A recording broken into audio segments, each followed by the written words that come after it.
Dan kami hadirkan laporan langsung kondisi terkini penanganan banjir dan longsor di Aceh. Ada dua rekan kami di dua lokasi, ada Faisal Rinaldi di Biren dan juga Khaidir Azhar di Aceh Barat.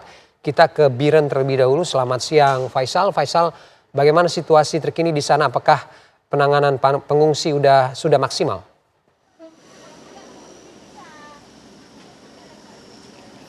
Ya, selamat siang Ferdi dan juga pemirsa. Untuk penanganan bencana khususnya di Kabupaten Biren, Provinsi Aceh, tepatnya di Kecamatan Juli tempat kami mengabarkan saat ini. Yakni kami berada di salah satu posko pengungsian, yakni di dapur umum, di mana saat ini memang masyarakat sedang menyiapkan untuk makan siang bagi para warga yang terdampak. Kita akan mengajak Anda, Ferdilas dan juga pemirsa, untuk melihat lebih dekat bagaimana proses penyiapan makanan yang saat ini sedang disiapkan oleh warga untuk makan siang nanti. Nah, saya akan mengajak Anda untuk berbincang dengan salah satu warga. Halo Ibu, Assalamualaikum, selamat siang. Waalaikumsalam, selamat siang.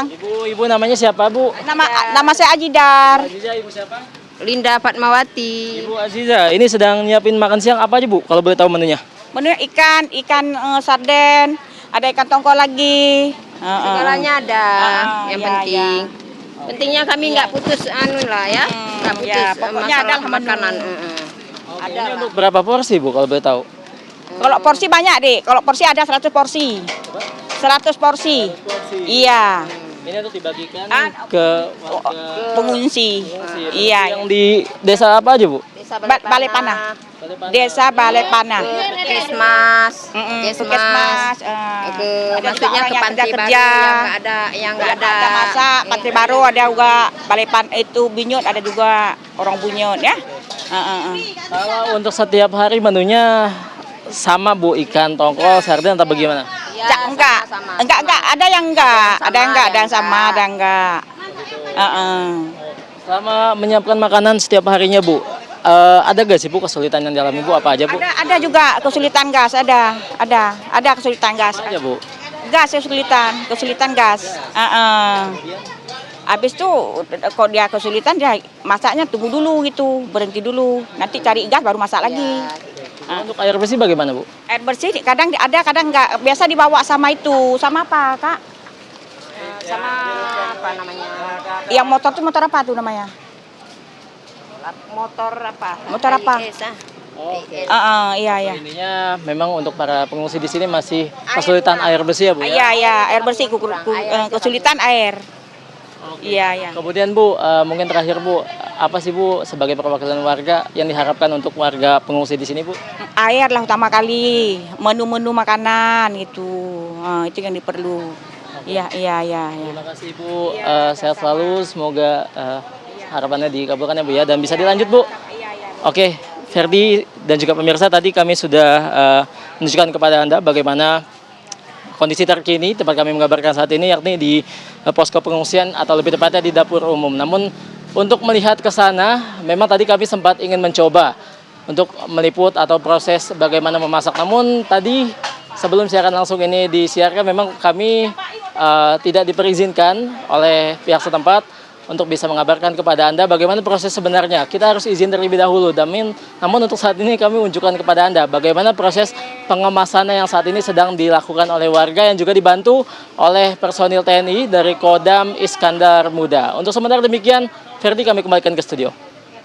Baik, terima kasih Faisal Rinaldi melaporkan langsung dari Biren Aceh. Kita bergeser ke rekan Khaidir Azhar yang saat ini berada di Aceh Barat. Selamat siang Khaidir. Khaidir, bagaimana kondisi terkini di sana? Apakah masih ada permukiman warga yang belum bisa mendapatkan akses untuk distribusi bantuan?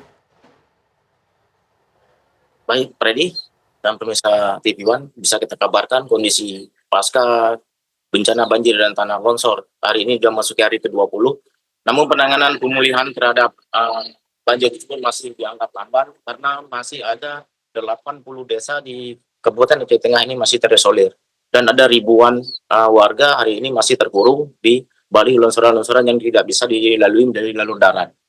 Nah, kondisi ini membuat kehidupan masyarakat, khususnya para pengungsi korban banjir bandang hari ini sangat memprihatinkan, di mana masih kekurangan makanan dan air bersih. Sebagian masyarakat memilih meminum air dari Danau Lutawar, sebagian lagi masih mencoba mencari air bersih ke luar kabupaten seperti ke Biren dan ke Aceh Utara. Seperti ada di visual gambar kita sedang kita tayangkan saat ini, beginilah perjalanan warga untuk mencari makanan dan air bersih ke kabupaten tetangga yang harus dilalui jalan kaki. Hingga saat ini menurut data dari BPBD Kabupaten Aceh Tengah sendiri ada 100 lebih jalan baik kabupaten, nasional ataupun provinsi itu putus total. Selain itu ada 73 jembatan yang menghubungkan antar kecamatan, antar kabupaten dan provinsi juga ikut putus dan hari ini belum bisa diperbaiki oleh petugas yang hari ini ada di lapangan. BPBD Aceh Tengah sendiri menjanjikan bahwa dalam beberapa hari terakhir ke depan mereka akan mencoba membuka akses jalan darat itu melalui Betung untuk menuju Kota Melapu itu sedang dikerjakan dan mereka berharap hari ini bisa dilalui kendaraan roda 4 ataupun roda 2, Freddy. Untuk selanjutnya bisa kami kabarkan juga kondisi listrik juga dan jaringan internet juga masih bermasalah di Kabupaten Aceh Tengah ini sehingga juga mempersulit koordinasi petugas dalam melakukan proses pemulihan terhadap bencana yang sangat besar dampaknya kali ini, Ferdi. Baik, terima kasih Khaidir Azhar melaporkan langsung dari Aceh Tengah Aceh dan sebelumnya juga ada rekan Faisal Rinaldi melaporkan dari Biren Aceh. Terima kasih teman-teman, selamat kembali bertugas.